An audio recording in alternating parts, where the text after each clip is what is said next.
Alright, I'm going to start off this video by quickly just saying that I feel a little sick today. I think I caught something from my family, so if I sound a little scratchy throat or groggy or whatever, I apologize, and I hope it doesn't really mess with the quality of the audio. And I also hope I don't cough too much. I'm going to try and maybe pause if I really need a cough, so if you catch any like weird cuts, it's probably because I had a bad cough coming on me. But that's besides the point. No video about the movie today, so don't worry about it. Obviously, there's a lot to say about it, and, you know, even though I haven't seen it, I admit I haven't seen it, I have watched enough people jamber on about it to where I get the idea, which is always my intention. Is I wanted to know what happened, I just didn't care to go watch it or give a shit about it. And quite frankly, you know, I have my opinions, my thoughts, but I'm not going to do that today. I decided today to do something a little more different, a little more special, I'd say. And the title of the video probably gives away what the content's going to be about. I'm going to talk about who I consider to be the most dangerous Sith, quite frankly, to have existed. Now, you can completely disagree with me. You have the right to your own opinions, the right to your own thoughts, but frankly, with what this Sith Lord has been shown to do, and what he has been given in terms of like what his character can do, what powers he has, I frankly find him to be the most dangerous, not necessarily the most powerful, but the most dangerous Sith Lord out there to have been. And I'm not counting Darth Krayt, because he's just overpowered the Old Republic, saying, look, he's Star Wars devil, and whatever. It's just that I'm not even counting him, so please don't bring Krayt up. But the Sith Lord I'm talking about is Darth Nihilus. Now, before you say anything, I consider Darth Krayt to be more manipulative and dangerous in the sense that this is a person who wants to literally destroy the Force overall. And you know, I would maybe consider her the most dangerous Sith if she really considered herself to be a Sith. I mean, she kind of took on a Jedi or a Sith name or Jedi way or whatever when it suited her, but at some point she decided that she wasn't really one of the orders, because she just used both orders to get her means completed. They were all ends to a means. And even she could not contend with Nihilus. That's why she sent the exile to go deal with Nihilus, but I'll get there in a second. Sion is dangerous, but when you really think about it, you convince him to die, he dies, and if you're like Nihilus and you just drain him of his life force, I mean, yes, Sion will hold himself together by sheer force of will, but again, Nihilus can just basically eat Sion's life force over and over and over and over and over again. So when you compare those two, yeah, they're both really dangerous, but Nihilus still has the trump card. So, getting on to Nihilus, this is somewhat of a Sith Lord rambling, but I'm not going to call it as such, but I mean, after this, I'm probably not going to make a Sith Lord rambling for Nihilus. I'm going to make this like the stand-in. I already did a video about the Triumvirate, another point on a different channel, but yeah, I'm going to do one here now. Okay, so why is Nihilus the most dangerous in my mind? Well, from what we know of Nihilus, which isn't much, just kind of the little bit that Krayt gives and the little bit of backstory we get from snippets in the game, and some comic strips that came out about him and Visas, which didn't give that much anyways. He was born out of Malachor 5 and the destruction of Malachor 5, and we all know Malachor 5 created a deep, dark wound in the Force, and just how utterly destructive the mass shadow generators were, how many people it killed, and the emotions, the anger, the fear, everything that just collapsed in on itself on Malachor 5 because of the mass genocide that essentially took place there. Of both sides, Mandalorians, Republic, and Jedi all around were killed in that battle just as a means to winning the war, ordered by Revan, but seen through by the exile. Mitra Surik, if you want to call her that. I hate the name, but whatever. And from what we can tell, I could be wrong about this, but I'm fairly sure I'm not. Because again, his backstory isn't all that much explained. Nihilus essentially was there somehow. That's all we know, is that somehow he was like there. And he was basically destroyed with the mass shadow generators, but he, instead of collapsing and dying and whatever because of the pain, the mass shadow generator, all the force trauma that was being echoed out from Malachor 5, he fed on the pain and the death and the wound there of the force. He fed on it, and he basically managed to keep himself alive by eating eating, quote unquote, the force, the darkness that swelled around Malachor 5. And it's also been basically accepted amongst Star Wars fans that Nihilus doesn't really have a body anymore. The toy aside, the toy doesn't really prove anything for me. The toy is a toy. But everyone I've talked to, everyone I know, has the same thought and agree with me, and it is in agreement with me, that Nihilus essentially is nothing but some sort of mass that chooses to look like a man. He doesn't really have the body of a man anymore, in the sense that,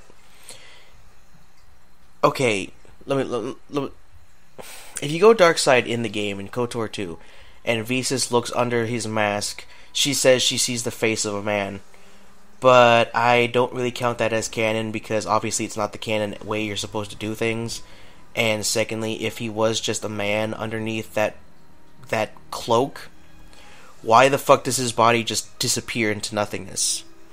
We don't see anyone else's body do that. No matter how powerful a Sith Lord is or whatever, they die, their body just collapses over and they die. They don't become one with the dark side or one with the Force or anything. They just die. Their body remains. They're not Jedi. So frankly, I don't count that. If you count it, we're in disagreement. That's all I can say. And you know what? That's fine. But if you do the light side way of things, which is the canon way of things, Visas looks under the mask and she sees a vision. I don't know. If you take the mask off and you literally see Malachor 5, I don't know. And she sees Malachor 5. And then his body disappears, which to me means that there is literally nothing under that mask.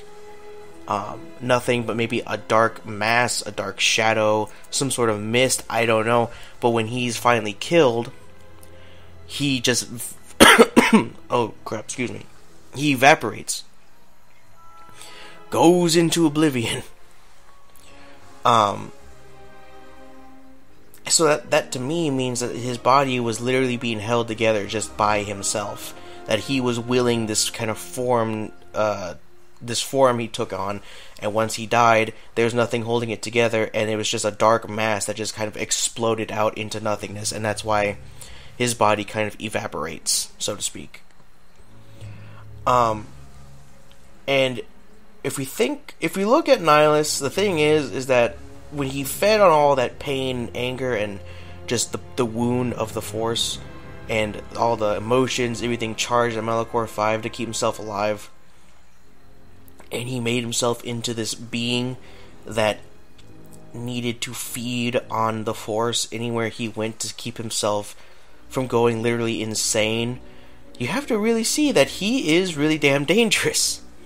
Because he has learned a power that Kreia tells you is a really powerful, maybe even somewhat ancient power that she doesn't want anyone else to learn, really, because it's a danger to everyone, but not in the way that she wants it. She likes Nihilus's power, I think, because, the exile is kind of is a wound like him, so he can't feed off of you. But the exile represents a wound in the Force in which the Force no longer has any power over the living, whereas Nihilus, he feeds and he is a wound in the Force that feeds on the Force that kills everybody. So it doesn't help the whole thing Kreia wants to do, where she wants the Force to have no influence whatsoever.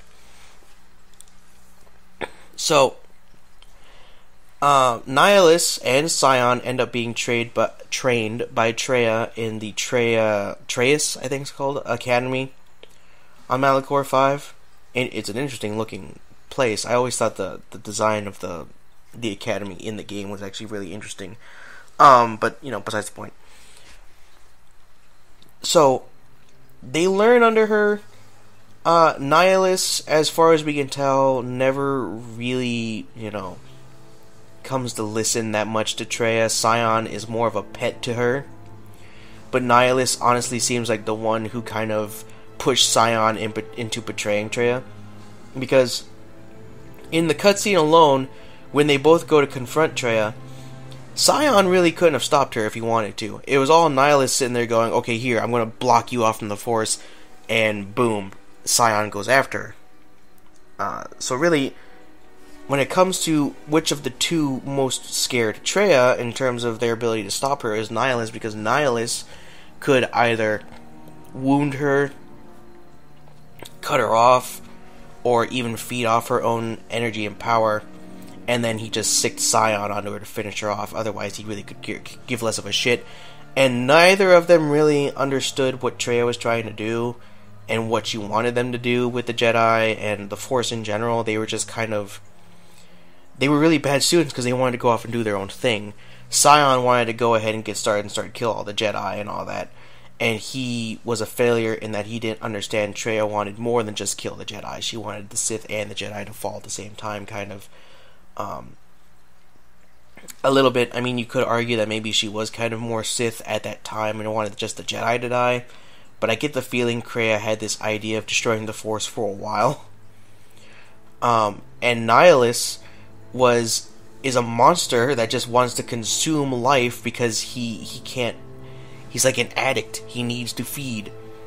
And he needs to feed because he has a compulsion to feed, and it's the only way that he can continue his existence.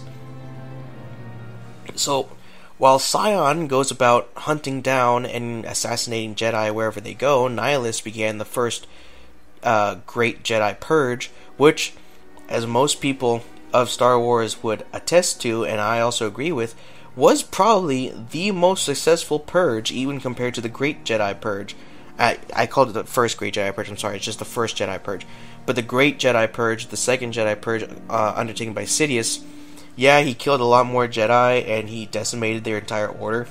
But, quite frankly, if we're going by legends, obviously, the first Jedi Purge whittled the Jedi down to, maybe literally one person who, by their actions, made sure the Jedi Order existed through their followers, which was Mitra Surik meeting all the people around her who would revitalize the Jedi Order after she went into the unknown regions. And then, you had Bastila somewhere out there, yeah, whatever. Maybe Jolie Bindo, I don't know.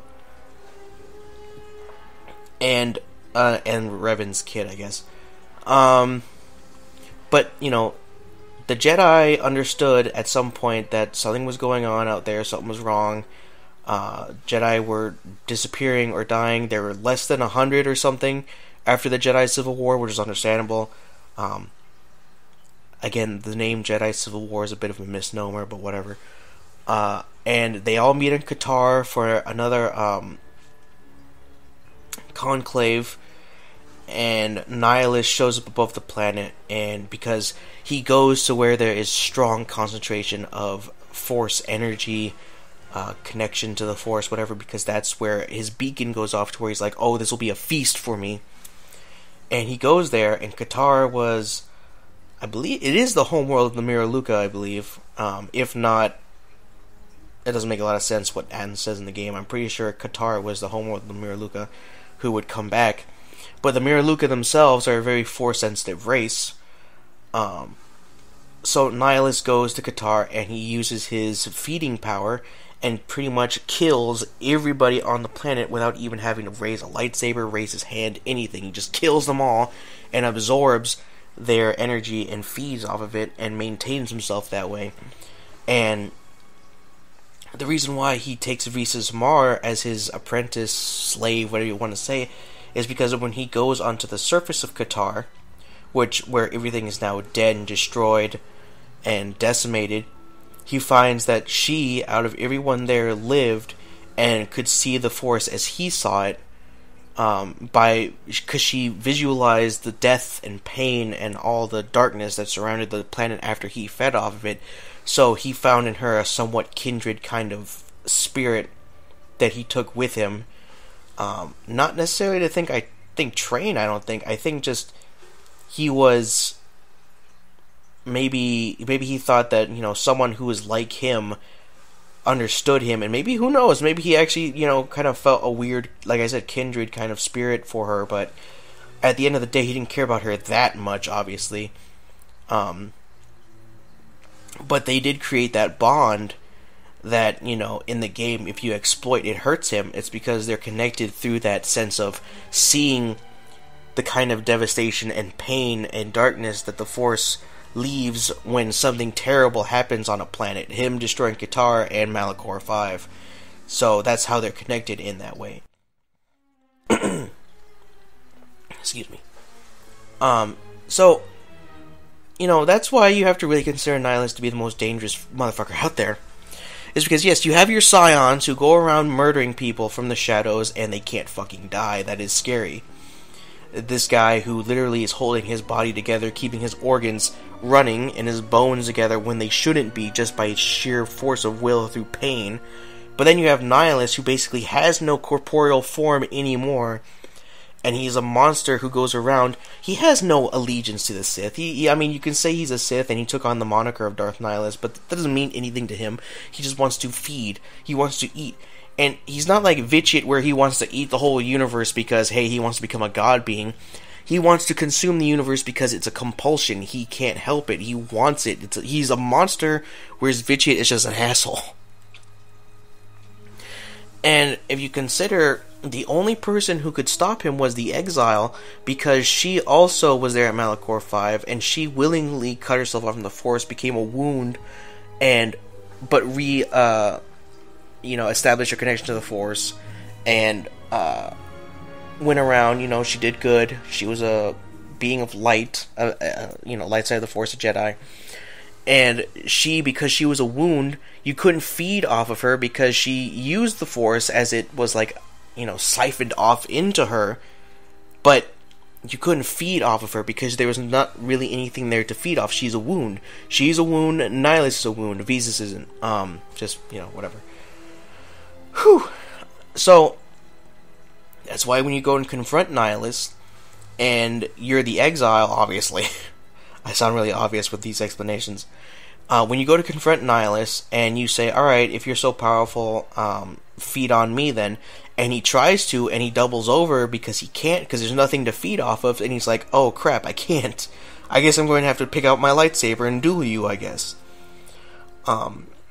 Traya lied to him and told him there were a bunch of Jedi on Telos, and that's the only reason why he went. Because of the Jedi Academy, he was lied to and told there'd be Jedi there, or Force sensitives there, who he would feed off of.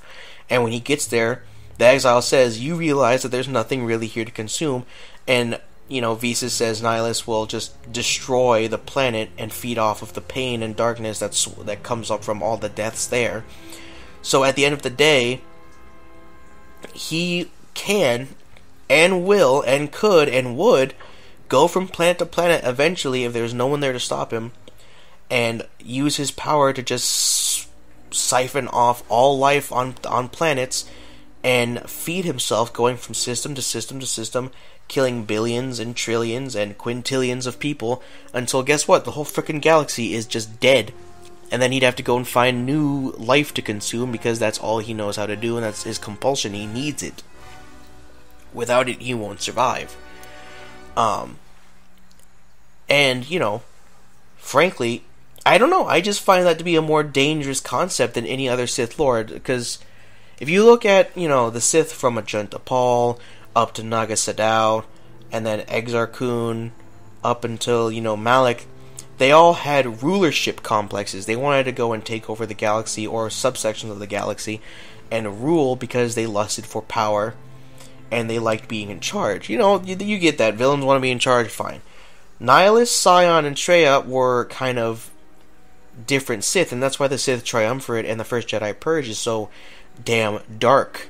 it's a bleak ass time in the galaxy, because Traya wants to kill the Force, to kill it and have no one else be able to use it, because she thinks that the Force has a will of its own, which, as far as we can tell, it does. And she hates it, and she doesn't like it, and she wants to cut everyone off from it. Sion wants to go around killing all the Jedi with no real intention of ruling or leading. He just wants to kill all the Jedi. And considering he could live forever, it would basically mean that his immortal life's ambition would be to kill everyone who ever tries to become a Jedi and destabilize the Republic, just because he is a hateful son of a bitch. He hates the Jedi, he hates the light side of the Force, and he hates Traya too. I find it interesting that they made it that he served the Brotherhood of the Sith under Exar Kun for a while. I don't understand how they made that connection, but whatever. That's besides the point. And then, you get Nihilus, who again has no desire to rule anybody. He uses people as pawns. He uses them for his own will and need to feed on things. And as you even go through his bridge on the Ravager, and you look at the people who are on his command bridge working the consoles, making sure the ship is running, it says that they look drained, they look like empty, they look like they're slowly dying. It's because slowly everything around him starts to die because he's feeding off of everybody around him. So if you put Nihilus snap dab in the middle of Coruscant, wherever that is, eventually all the people in proximity to him would start to look haggard, weakened, slowly fading away as their life force was consumed by him. And that's what he was. He is this wound, this open hole in the Force where the living Force essentially was being, sucked into. He's like a black hole in the Force, and that's far more dangerous than just some asshole running around trying to murder everyone, or someone trying to rule everybody by force of arms and willpower. Sidious, probably the most powerful Sith Lord there ever was. I'm not denying that. But I'm not saying he's the most dangerous Sith Lord, because you get what Sidious wants. You get why he wants to do things. Because he likes power, he wants to rule. You get why Kaitis, as I finally have the official way of saying Jason Solo's Sith name. It's Darth Kaitis. I finally heard enough people say it where I was like, oh, okay, now I get the pronunciation. But Darth Kaitis, again, wants to establish this weird neo-dictatorship to stop, a worse evil from coming to being in Darth Krayt. Darth Krayt, again, just wants to rule the galaxy as a Sith Lord. He wants to turn the entire galaxy from people being ruled by Sith into Sith themselves. A Sith society for Sith, of Sith, by Sith, ruled by Sith. A little different, but essentially the same thing. Even Vitiate, now that he's a Valcora bitch, Valkorovich, sorry, has this weird new empire that is neither light nor dark and wants to rule over whatever. It's the same thing as the Sith Empire, just with a little different take on the Force.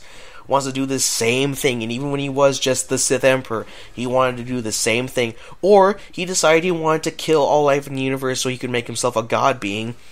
But that doesn't serve the same purpose, and I'm not saying the same danger as Nihilus. Yeah, okay, you could say they're both really dangerous because Vitiate and Nihilus have the same goals. However, I would contend that Vitiate probably could have been killed by Nihilus, because frankly, Vitiate is never explained to be a wound in the Force. He's just a very powerful Force user. His body is still out there somewhere in a stasis chamber or whatever they want to say. He is immortal in that he can transfer his essence from one person to another, but he still has an essence. He still has a being. He still has a presence in the Force. It's dark. It's murky. It's scary.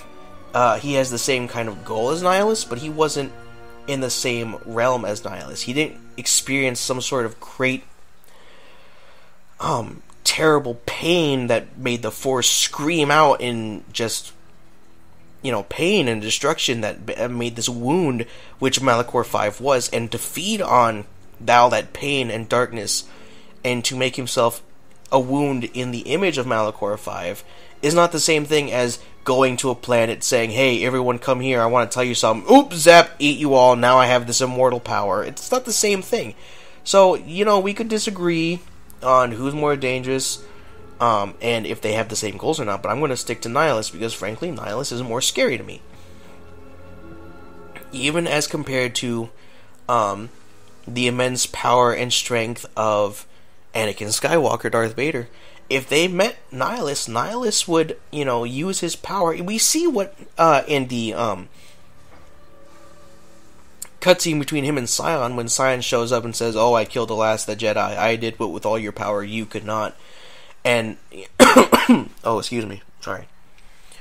Nihilus says something to Sion, essentially along the lines of saying, "You need me," or whatever. Sion's like, "I never needed you." He tries to attack Nihilus. Nihilus just back up, and he essentially saps him of all of his force, essence, and power, and drains him and leaves him there for dead. But Sion, because of what Sion is, wills himself to stay, and he gets back up and tries to attack Nihilus. Nihilus says something to him. We're never told what he says, because he's speaking some sort of fucked up dark side, dark entity kind of language that only Visas Amara can really understand, or Sion, or someone who's been around him long enough. Even the exile, I guess, can kind of understand what he's saying. He's not speaking Sith, because we know what Sith sounds like. Even back in the old days when the Sith language sounded a little different, and it was this weird kind of, it was weird. It was not as good as it is now. He's not speaking Sith, so no one knows what exactly he's speaking. They think it was just sort of garbled kind of darkness that came out of his maw whenever he tried to speak. And I mean, his speech is really interesting. He says something to Sion, and Sion just walks away and leaves. So, obviously, Nihilus must have said something like, whatever, go away, you can't beat me, something like that. And Sion's just like, alright, fine, whatever, I'll leave. So we can see that Sion, who is, very dangerous in and of himself, can't beat Nihilus. What makes anyone else think that, if you threw an Anakin Skywalker, a Mace Windu, an Obi-Wan Kenobi, a Yoda up against Nihilus, he wouldn't be able to do the same thing? I'm sure that somehow they could maybe defeat him. That doesn't change the fact that he's really dangerous. Concentrations of force energy, you can't put him there because he has the power to consume everything. He has no will to rule. He has no desire to rule. He has no allegiance to anyone but himself and his hunger. That's why he is the Lord of Hunger. And, it's like, that's why the Triumvirate is very interesting to me, because one is the Lord of Pain, one is the Lord of Hunger, and one is the Lord of Betrayal. And you know what? They fit, because Sion is a Sith who has mastered the art of pain and using pain to its, nth degree with the dark side. Nihilus has mastered hunger, but it's to his detriment, because now he is nothing but hunger. And Traya masters betrayal, because she always betrays things to get what she wants, and at the end of the day, Traya is more conniving and more, shall we say, deceptive than Nihilus. Nihilus is a kind of one-minded, narrow-minded, I need to feed and consume life kind of creature. Sion has his own ambitions, Traya has her own ambitions, but Nihilus is a rabid animal. And Traya sent him after you because she knew well that the exile was the only one who could defeat him. Because she couldn't face him. She knew she couldn't face him. She knew Sion couldn't face him. Only the exile, only another wound in the Force, who essentially is the opposite of Nihilus. That's the whole point of the exile and Nihilus's connection. Nihilus is this dark entity that wants to consume all life in the galaxy, while the exile is a wound in and of herself, but she has the ability to temper that hunger, to temper that kind of influence that she exerts over people, and use it to better purposes, because she cut herself off from the Force when Malachor V was devastated, and Nihilus fed off of it. And that's the big difference. The echo that screamed out from Malachor V was so painful and wretched and dark and devastating that the exile was the only person to feel it and cut herself off from just the sheer destructive pain.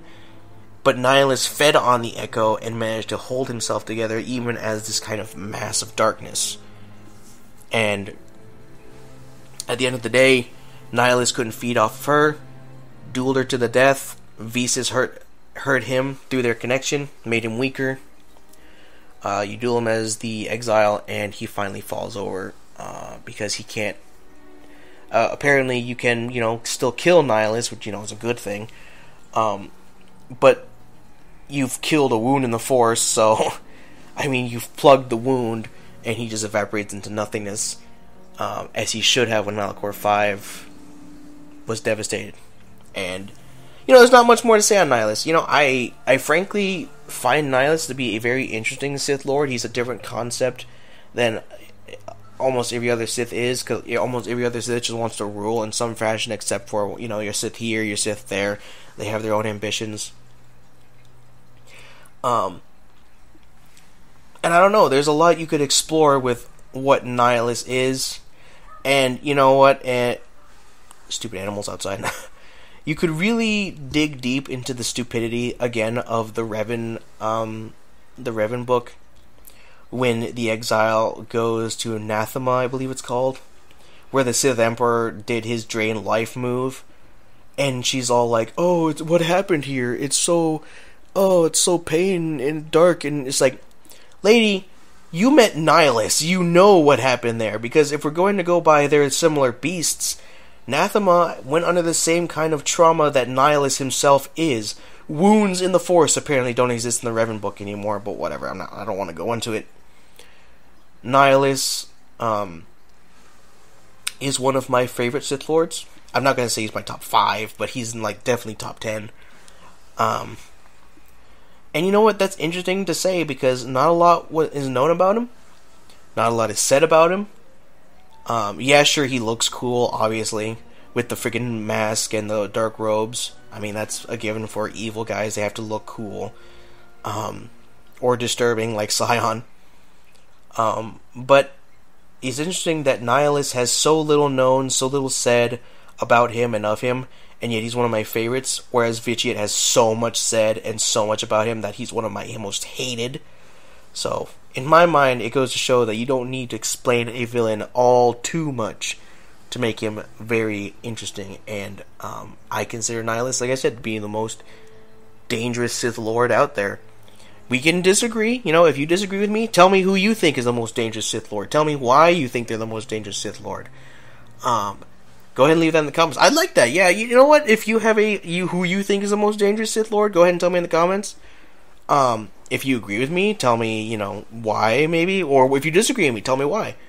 So yeah, I just wanted to make this one a little quick one, quicker than some of my other ones, because, I don't know, I was thinking about Nihilus for a while, and I was like, I should make a Sith Lord rambling about him, but the rambling, this is kind of a rambling, but it's more of a exposition about why I think he's really dangerous, so I'm going to name it accordingly. And I promise I will have more videos out relatively soon. I think I'll probably do one on actually the first Jedi Purge again on this channel. I did one on the Timpire channel a couple months ago. But the first Jedi Purge will probably be covered at some point. Another Sith Lord Rambling will come out hopefully soon. I can't promise it because of shit going on right now. And hopefully I can get in contact with someone who's seen the movie, and I can get that little, exposition on my thoughts on what happened with someone who's seen it, so they can correct me on any kind of misgivings or misinterpretations I have from hearing all these people talk about it. But, that out of the way, that is why I believe Darth Nihilus to be the most dangerous Sith Lord out there, why he's one of my favorite. And, again, tell me who you think is most dangerous. Do you agree? Do you not agree? Either way, I will ramble on to you guys again soon. Peace.